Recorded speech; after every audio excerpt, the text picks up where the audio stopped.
Hello friends,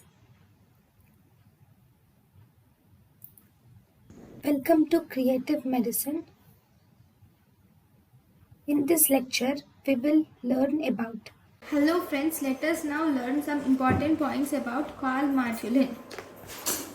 Calmodulin is a calcium binding protein. It is a calcium binding protein. It contains 148 amino acid residues and has 4 calcium domains. It has 148 amino acid residues and it has 4 calcium binding domains. It has 4 calcium binding domains and it has 48 amino acid residues. Then, if you see,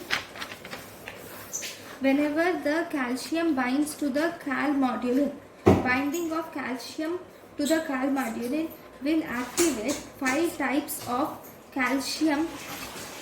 It will activate 5 types of calmodulin dependent kinases. It will activate 5 types of calmodulin dependent kinases. Okay, when there is activation of myosin light chain kinase, when there is activation of myosin light chain kinase, this will phosphorylate myosin.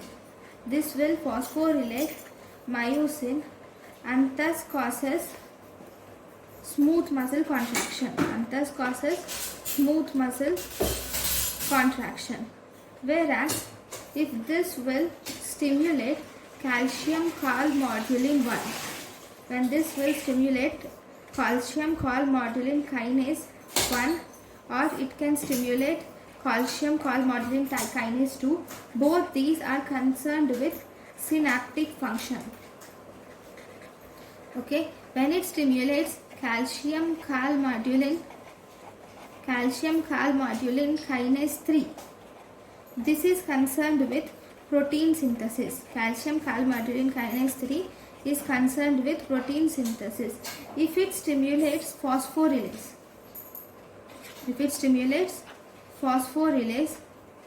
this will phosphorylate the enzymes. This will phosphorylate various enzymes